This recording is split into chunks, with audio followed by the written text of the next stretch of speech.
What if you could just shout blouses and have all of your shopping choices appear just like in the Matrix? I'm Tonya Hall for ZDNet and Tech Republic, and joining me is Marcy Boyle, CEO of Hotbit VR. Welcome, Marcy. I'm glad to be here, Tonya. So, what is Hotbit VR and what motivated you to start the company? Okay, Hotbit VR is a new retail channel in virtual reality to bridge the gap between brick and mortar shopping and e-commerce. We're introducing shopping for the experiential age online in 3D digital space. You coined the term virtual access retail. Explain the concept. Virtual access retail is immersive shopping, be it virtual reality, augmented, or mixed reality. It's immersive commerce. I'll use immersive tech to describe all of the emerging virtual, augmented, and mixed realities because they're all part of one umbrella of technology. So I'm really excited about the idea that we can develop commercial space in immersive tech. And I think it's going to really challenge commercial retail space in the future. And it's going to be a really interesting thing with the emergence of experiential commerce. What's happening in the brick and mortar space is that brands are having great success with things like concept stores, pop-up shops, product launches. They're attracting a lot of attention and consumers are responding really well to it. But they're limited by geography and time constraints. If you're in Coeur d'Alene, you can't go to the new Nike store opening that they hired a big DJ or celebrity to promote. But in digital space, we can do that. If you think about something like the game company Fortnite just had a big concert that 10 million people attended in digital space. Now, when we can do that with virtual and augmented reality and you can attend these events, brands are going to have a lot greater connection and be able to get their messages across to a much bigger reach and depth of connection there. So I'm really excited about that. And to your point, VR and AR in retail is a hot topic. And you talk about a lot of the retailers that are entering the space, Macy's, Walmart, Sam's Club. I mean, all of these big chains, these big retailers are breaking ground here. What is it that, what differentiates, Hotbit from some of these legacy merchants? What we're doing is we're trying to use virtual tools more natively and dialing up the experiential aspect. I'm really glad that companies like Macy's and Walmart are getting into virtual reality because it introduces their customer base to the technology, which is fantastic for everyone in terms of the rising tide lifting all boats.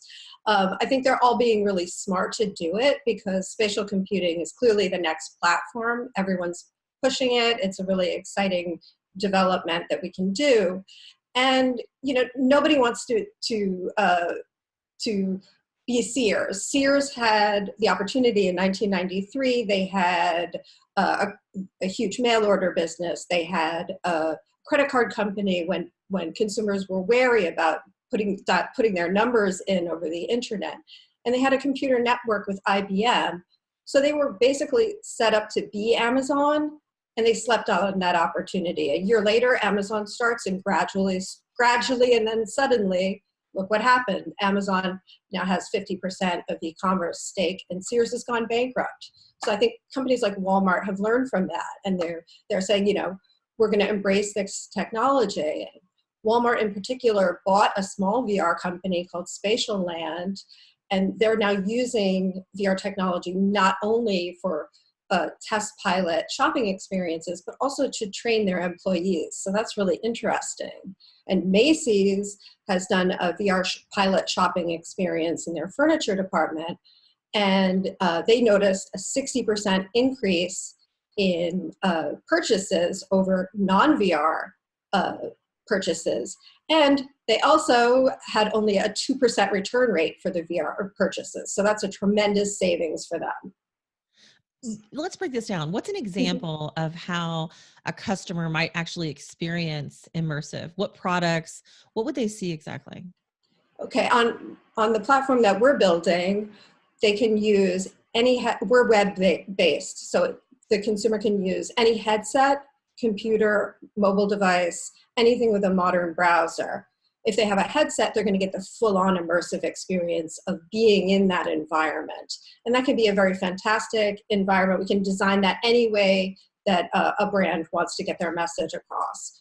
But it's really important to be web-based for me, and this is a differentiator also with companies like Macy's, Walmart, IKEA that are doing app-based experiences. We're on the web, so you can explore on your laptop even, and it's almost a window onto the environment. It's a great stepping stone, and I think that consumers need that one step at a time into the immersive technology. It's a really great way to start.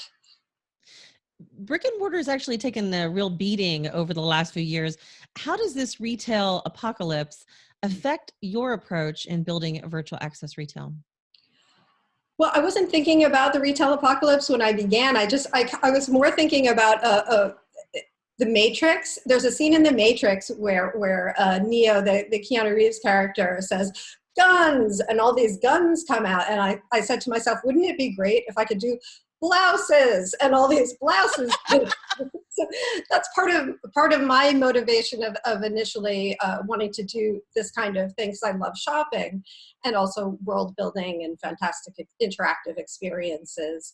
But I think that what's happening is e-commerce is absolutely eating away at brick and mortar. There's been a big digital change in the way we shop. We really want convenience.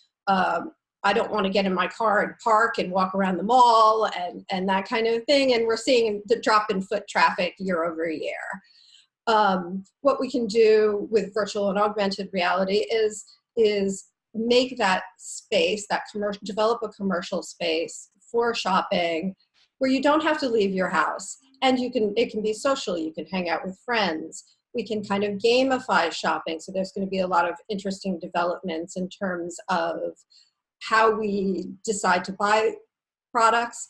And it's going to make a much better path to purchase, because really most retailers don't care where you buy their products, whether online or offline. They just want you to be familiar with them, create a relationship with them.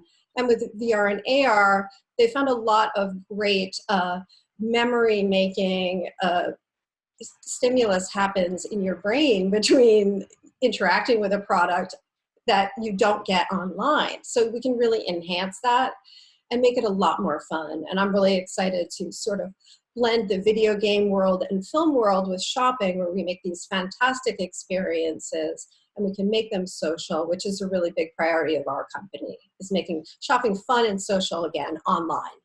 So what technological or business hurdles need to be addressed in order to help spatial computing go mass market, actually? The first step is really this 5G rollout. We really, it's starting to happen. It's so exciting that some cities are gradually getting 5G. We also need the form factor of the headsets to improve. I'm really excited about the new Oculus Quest headset that's coming out in the spring. The differentiator there is it's like a high-end tethered headset like the regular Oculus Rift, except you don't need a high-end computer and you don't have the cord that can limit movement. So I think they're going to price that at about $399 this spring, and it'll be out. And it might not be the iPhone event of VR, but I think it's definitely maybe the BlackBerry. The BlackBerry, there you go.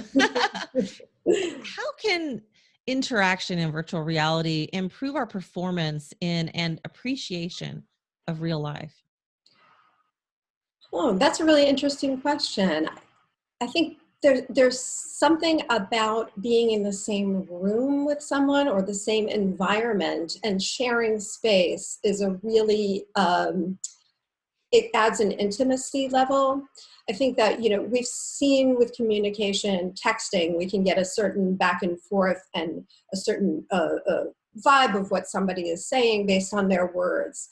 But also, movement is really important. And I think as we interact more in virtual space, we're going to be learning a lot about behavior and interaction that will add a lot to communication and connection. Agreed. Marcy Boyle, CEO, Hotbit VR. If somebody wants to, thanks for joining us. If somebody wants to connect with you, maybe they want to find out more about the work that you're doing, how can they do that? Please connect with me on LinkedIn. That's a great way to do it. Thank you so much. Absolutely. And if you guys want to find more of my interviews, you can do that right here on ZDNet or Tech Republic, or go to my website, tonyahall.net. I've got links to all my social sites. Thanks for watching.